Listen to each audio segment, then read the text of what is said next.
Bonjour tout le monde, bienvenue au podcast de la Chaise Bleue, le podcast qui s'adresse aux leaders de la transformation des entreprises à l'ère du numérique. On est présentement en fin de journée, je fais un peu dans les séries spéciales l'anti-chaise, qui est un peu comme l'antichambre. Après la game de hockey, on fait un débrief de la journée. J'ai l'opportunité d'avoir avec moi Madame Tatiana Ducrime.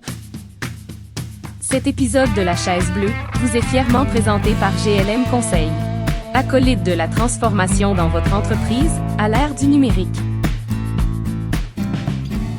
First thing first, première des choses, c'est ma première visite au crime. Bienvenue. Ben merci, on est dans vos locaux ici, c'est magnifique. En fait, le crime, c'est le Centre de recherche informatique de Montréal. C'est ça. C'est bien ça? C'est exactement J'en ai ça. tellement entendu parler. Mais c'est Je ça. suis content d'y être. C'était un super bel événement. Merci pour les locaux. Puis, écoute, super beau panéliste, conférencier qu'on a eu au courant de toute la journée. Avant de rentrer dans le crime, la journée, moi, je suis un curieux, puis j'aime connaître l'humain, l'individu avec qui est-ce que je parle. Tatiana, j'ai besoin d'un petit background. OK. Qui es-tu, d'où tu viens et qu'est-ce qui t'a amené au crime? Je vais essayer de faire ça rapidement quand même, parce qu'on pourrait parler longtemps, mais... C'est pas grave, c'est pas grave. je suis un peu une bête hybride. OK. J'ai un passé scientifique. J'ai fait de la recherche académique. J'ai un doctorat en neurosciences. OK. Et en même temps, j'ai beaucoup plongé mon nez dans les affaires. Donc, j'ai un peu plusieurs chapeaux, dépendamment d'où je me trouve. J'essaye de toucher un peu à tout. J'aime beaucoup ça. Donc, Fait que t'es un peu un pont entre certaines recherches fondamentales, d'une manière pragmatique, amener ça dans le monde réel pour l'appliquer, c'est mais ça? c'est vraiment ce qui m'intéresse, en fait, c'est amener l'innovation et les nouvelles technologies à l'impact social. Donc, je me place là où je peux pour faire fonctionner les choses. Ici, au crime, mon rôle est un peu double, c'est-à-dire que je travaille dans le développement des affaires avec nos grandes entreprises. OK. Et je travaille aussi à créer des nouvelles offres pour les grandes entreprises parce que c'est pas exactement les mêmes besoins que les Que la PME qu'on peut avoir, québécoises. absolument. Et d'un autre côté, je travaille à répondre aux appels d'offres qui peuvent être locaux ou internationaux pour créer des partenariats de recherche avec d'autres centres de recherche, par exemple. Donc, des projets à haute incertitude. Excellent, j'adore ça. Puis c'est le fun, j'ai fait un podcast un jour avec monsieur Germain Lamonde de chez Exfo qui me parlait de l'innovation, justement. Puis il m'a dit, l'innovation, ça se mesure en part de marché. Mhm. Parce que oui, c'est beau faire l'innovation et tout, mais il faut l'amener au marché puis changer la vie des gens avec. C'est un peu deux mondes, là, tu sais, il y a vraiment les parties, les experts qui sont tellement bons dans ce qu'ils font et qui voient la beauté de ce qu'ils font juste dans le fait que ça fonctionne. Et puis, tu as les gens qui doivent ensuite l'implémenter, l'intégrer à des processus pour que ça affecte leur part de marché, pour que ça fasse fonctionner Exact. le schmilblick, là, tu sais, quelque part. Donc, Mais toi, t'es comme le chaînon un petit peu entre les deux. c'est Là, ça. tu fais Moi, le je parle pont, les deux langues, là, tu sais. Donc, c'est super excitant comme position à avoir. Hein. J'adore ça. Est-ce que tu pourrais nous donner un peu la mission du crime, la raison d'être? Bien sûr. Ben, la raison d'être du crime, c'est exactement ça. C'est d'amener la recherche en informatique et surtout en IA à l'impact et à la productivité québécoise. OK. Donc, principalement, on aide les PME à amener leurs projets numériques et leur réalité de transformation à l'impact. Là.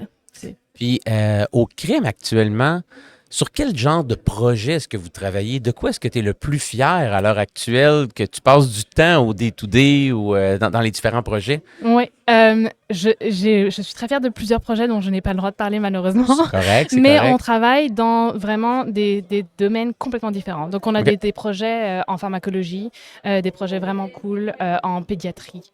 On a des projets complètement différents en logistique, en manufacture. Fait que c'est en tout robotique. azimut là, au niveau C'est- des secteurs Absolument, d'activité. parce que en fait, l'IA, quelque part, c'est juste un outil qui est au service de n'importe quel défi qu'une entreprise peut rencontrer. On regarde toujours principalement les données. Quelles sont les données que l'entreprise possède? Est-ce qu'elles sont exploitées? Est-ce qu'il y a de la valeur cachée quelque part? Est-ce qu'ils viennent nous voir avec des problèmes déjà auxquels on peut répondre avec des solutions sur mesure? Ou est-ce qu'on peut co-créer ensemble des projets vraiment encore plus excitants? OK. Fait qu'on fait un peu... Nouveau marché, nouveaux ça produits, aller faire des produits croisés, peu Ouais, importe. exactement. Qui est le client typique du crime? Quel type d'entreprise vient ici? Puis c'est quoi l'élément déclencheur qui ferait que quelqu'un qui nous écoute, dirigeant d'une entreprise, quels sont les critères pour venir cogner à la porte du crime finalement? Mais je pense qu'il n'y a vraiment pas de critères. Ok. Mais si je te parle historiquement, C'est beaucoup du bouche à oreille. C'est-à-dire que le crime n'est pas tant connu en dehors des gens qui connaissent le crime. C'est comme un petit réseau qui sait très bien qui est le crime puis qui a énormément confiance. Puis c'est super beau de voir que nos clients reviennent nous voir. Puis la plupart de nos nouveaux clients sont des clients qui connaissent d'autres entreprises qui sont déjà venues. Donc c'est comme un petit réseau. Vous êtes un peu un sous-marin de l'industrie, là, sans être affiché. Vous êtes. Mais on est vraiment spéciaux parce qu'on n'est pas affilié à une institution académique. On est quand même un centre de recherche publique. Donc on est un peu comme un laboratoire industriel. Mais tu sais, c'est pas quelque chose de commun au Québec d'être un laboratoire industriel. Donc, les gens qui viennent nous voir ne nous comprennent pas toujours immédiatement. Mais il n'y a pas vraiment de critères pour venir voir le crime parce que, je te dirais que, comme je te dis, là, on a des PME familiales, on a des grandes entreprises que tout le monde connaîtrait le nom. Et puis, c'est vraiment, ça peut dépendre. Il y a des projets qui sont des projets novices, là, ils veulent juste faire de l'IA, ils ne savent pas par où commencer, ils ne veulent pas être en retard. Puis, tu as des autres personnes qui vont être comme « Ah, j'ai déjà commencé un projet, mais tu sais, c'était pas du sur-mesure, puis j'ai déjà investi tellement d'argent dedans, puis là, je suis comme désillusionnée. Absolument. Ça marche plus.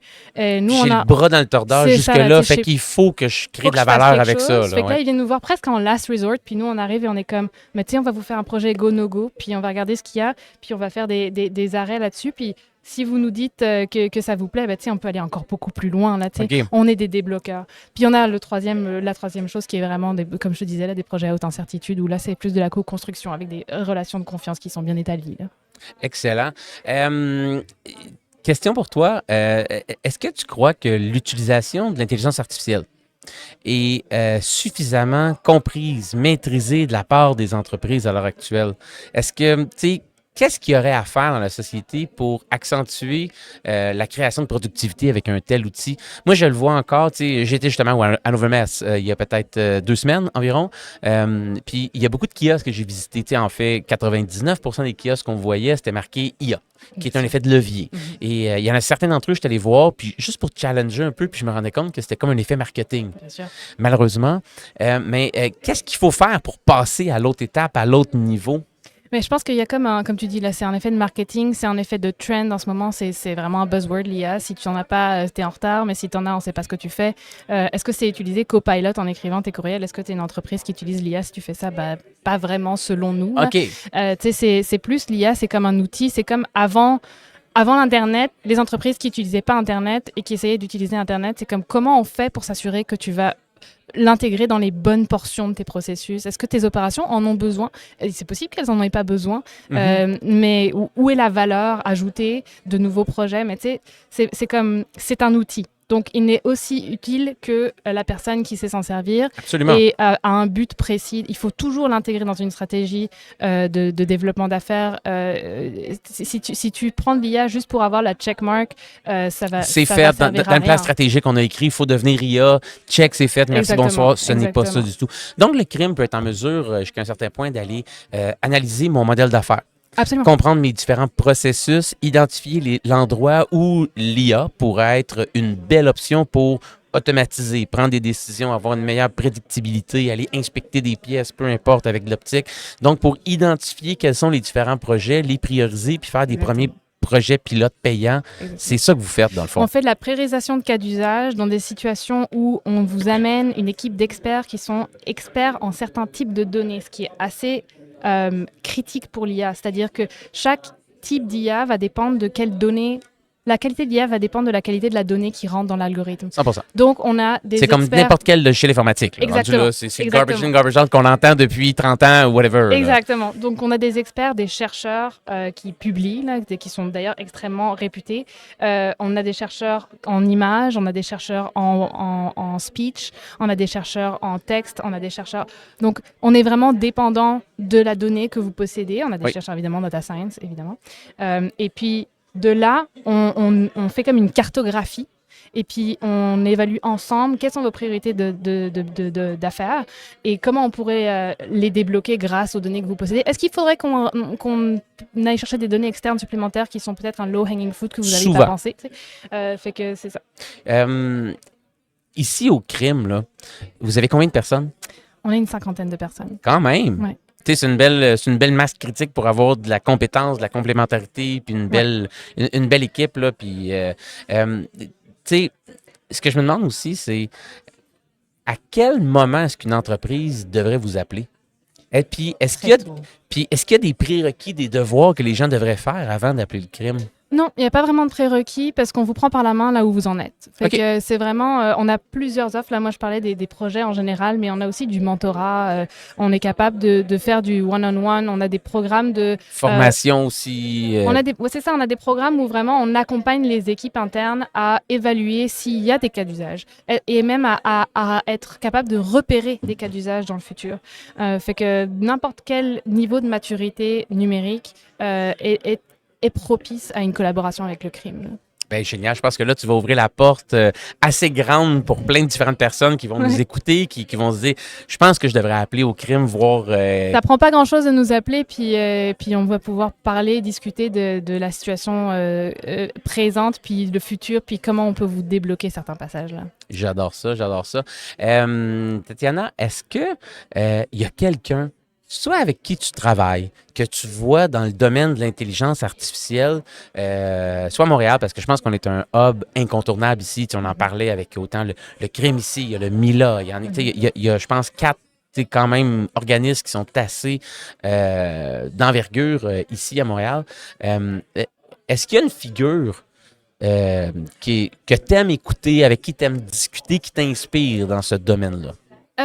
Oui, il y en a une, mais elle n'est pas de Montréal. C'est correct. C'est Emily Bender.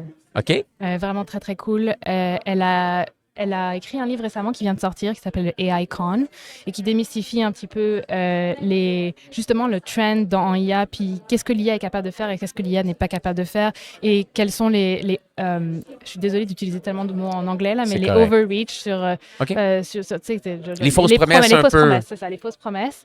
Donc j'aime beaucoup cette personne, je la trouve très Puis, intelligente. parce que moi j'ai une baguette magique, là, puis si j'ai l'opportunité de la faire apparaître, Madame Émilie, Émilie, ouais. avec nous, sur une troisième chaise, Ouais. quelle question est-ce qu'on lui pose pour se projeter dans le futur sur l'utilisation de l'IA dans les entreprises pour créer un monde meilleur? Je pense qu'en ce moment, elle serait un petit peu prise de court vu la situation aux États-Unis. Là. Mais elle a énormément de choses à dire. Puis si j'avais une question à lui poser, c'est peut-être comment éviter que ce qui est en train de se passer aux États-Unis se reproduise ailleurs. OK. Ce serait ma première question. Ça, excellente question quand même. A une force géopolitique en ce moment qui est pas négligeable. C'est nucléaire comme force à l'heure actuelle. Tu sais, on le voit même avec les élections, ce qui arrive à l'heure actuelle. Là. Ouais. Tu sais, n'importe où, ça peut être exponentiel l'effet. Puis, dernière question que j'ai pour toi, Tatiana, c'est ma question d'inspecteur de police. OK. J'aimerais savoir qu'est-ce que je ne sais pas sur le crime que je devrais savoir.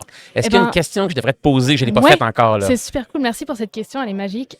Oui, en effet, le crime a 40 ans. Le crime Pour va vrai? fêter ses 40 ans. On est là depuis vraiment longtemps. Mais vous n'êtes pas dans l'IA depuis 40 ans. Et Là. on est dans l'IA depuis 40 ans. On travaille des algorithmes depuis Ton 40 ans. sourcil n'a pas branlé. Là. Fait que tu sais, Non. c'est vrai. Là. C'est vrai, c'est vrai. On est là Wow. depuis 40 ans, puis on va fêter nos 40 ans en octobre. OK. Fait que stay tuned, parce qu'on a des événements vraiment cool qui vont arriver. On travaille même à faire venir potentiellement des humoristes pour notre événement. Donc, je pense qu'il y a des choses vraiment inusitées puis qu'on on s'imagine pas là tout ce qu'on a fait au crime. On n'est pas, 40 ans je pense quand un peu même. à Roquefortin qui était comme moi j'essaye pas d'être connu, puis je suis comme bon, il était connu quand même. Mais nous vraiment on n'essaye pas d'être connu, puis je pense qu'on mérite d'être connu. Ben, je pense que, tu sais, Rock, il a dit, il y a une dose entre l'audace et l'humilité. Ouais, Hein. C'est la c'est ça, balance entre les c'est deux. ça. Il y a beaucoup de balance. Fait que, tu sais, pas obligé d'être dans l'audace à 100%, mais il y aurait lieu à le connaître un petit peu plus. Tu sais, j'œuvre dans la transformation numérique depuis 20 ans. Puis, j'ai rarement fait affaire avec le crime. Ouais.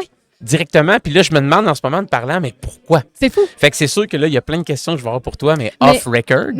C'est bon. C'est certain. Mais hyper important, mais regardez, stay tuned. Oui, absolument. Regardons ce qui va arriver en octobre. Est-ce qu'il y a une date ou c'est pas fixé encore? Je ne connais pas la date. Je pense que la date est fixée, mais moi, je la connais pas. Mais c'est mi-octobre.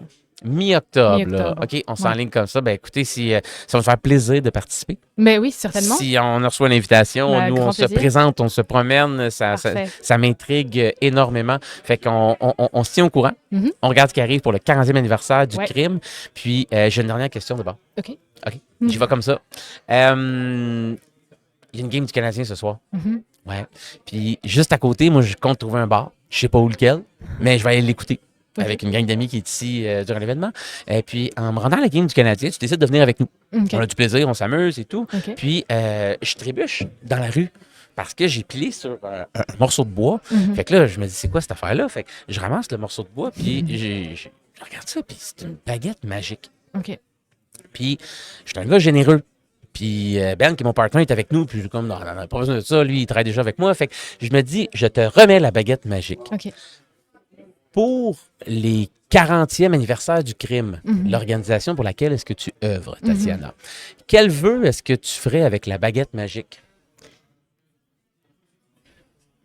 J'aimerais ça que les différents acteurs en intelligence artificielle du Canada et de Montréal, potentiellement en particulier, soient mieux connus et moins idolés et qu'on retourne un peu sur Terre puis qu'on fasse les choses dans une priorité pour la société avant tout. Là. OK.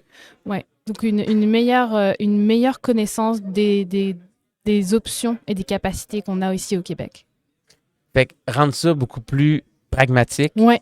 C'est ça que j'ai senti avec le mot idolé quand on parle de Joshua Benjo et ainsi de suite. Oui, c'est un peu le père, comme on aime dire, de l'intelligence artificielle et tout, mais de ramener ça pratico-pratique au commun des mortels. Qu'est-ce qu'on peut réellement changer dans la vie? Puis je pense que la plus belle cause pour moi, en tout cas, c'est de sauver la planète quand je regarde mes enfants. Puis je te pose une dernière question, puis j'arrête toujours après, c'est est-ce que tu crois foncièrement, tu œuvres dans l'intelligence artificielle auprès d'organismes qui sont reconnus. Est-ce que tu crois qu'avec l'intelligence artificielle, on a une chance de sauver la planète? Oui, vraiment, je pense que oui. C'est vraiment juste une question de où on met l'argent. Les projets, il n'y en manque pas. Ce qui manque, c'est les fonds pour réaliser les projets qui ont des impacts importants. Par exemple, je pense, nous, ici au CRIM, on a travaillé sur des projets sur les baleines, de reconnaissance vocale des baleines. Enfin, on fait plein de choses. Là, comme, on essaye de diviser nos projets en comme des projets patrimoine qui nous intéressent pour maintenir notre expertise, mais aussi pour avoir un impact là où ça nous importe et puis répondre aux besoins des entreprises québécoises. Des entreprises. Génial. Ben, écoutez, c'est tout à fait louable. J'adore la mission d'entreprise. Je connais maintenant le crime, donc je pourrais référer des gens ici avec plaisir. Merci beaucoup de t'avoir prêté au jeu. Puis pour une dernière fois, merci pour les locaux du crime ici pour l'événement de Innovlog. Oui. Je pense qu'ils sont très reconnaissants d'avoir fait leur événement ici. On a été très bien accueillis. Un événement super inspirant en tout cas. C'est très belle journée. Merci d'être venu. Merci. Bye. Bye. Cet épisode de La Chaise Bleue vous a été présenté par GLM Conseil. Acolyte de la transformation dans votre entreprise à l'ère du numérique.